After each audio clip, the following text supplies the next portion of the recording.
చేయించాలంటారు, మళ్ళీ కోర్టు ఆదేశిస్తారు, మళ్ళీ జరుగుతుంది. ఈ ప్రాసెస్ అంతా నెలలు ఏళ్ళు.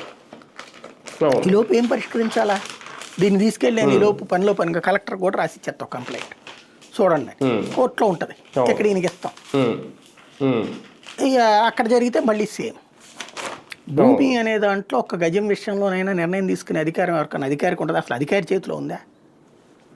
సమస్యలు అదే వచ్చేది. ఇప్పుడు పట్టాదారు పాసు, ఇప్పుడు నేనే చెప్తాను, మా మాంగారు ఎప్పుడో బతికున్న రోజుల్లో, అంటే నా పెళ్లికి ముందే ఆయన చనిపోయి ఉన్నారు. ఆయనకి ఆ కనీరి ఏరియాలో ఎవరికో అప్పు ఇచ్చారట డబ్బులు, వాళ్ళు వాళ్ళ భూమి అంతా ఆయన పేరుని రాసి ఇచ్చారు. ఆ కాగితాలు మాకు తెలియదు అసలు. మా మాంగారు చనిపోయిన తర్వాత మా చిన్నమాంగారి దగ్గర ఇక్కడ ఉంది, ఓ 10 ఏళ్ల క్రితం ఏమో మా ఆవిడకి ఇచ్చారు కాగితాలు చూసుకోమని చెప్పేసి. అది 5 ఎకరాలే ఏమో. అక్కడ కనుక్కుంటే ఆ భూమి ఆల్రెడీ 6 చేతులు మారిపోయినాయి. పట్టాదారు పాస్బుక్లు ఉన్నాయి కొత్త వాళ్ళ చేతులు. నేనేం చేయాలి? లిటిగేషన్ అది. ఆ కన్సర్న్ పర్సన్ ఏమంటాడు, ఫస్ట్ మా మాంగారికి తాకట్టు పెట్టిన ఆయన, మేము తర్వాత డబ్బులు ఇచ్చేసాం, ఆ కాగితాలు వెనక్కి తీసేసుకున్నాం అంటాడు. అటు అవతల వాళ్ళు ఏమంటారు, లేదు లేదు ఈ పేరు మీదనే ఉందంటారు. అక్కడ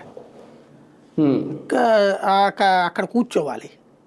కూర్చుంటే అక్కడ అదే అప్పట్లో ఈ కాగితం అవి బయటకు వచ్చిన టైంలో అక్కడ 50,000 1,00,000 ఉంది ఎకరం.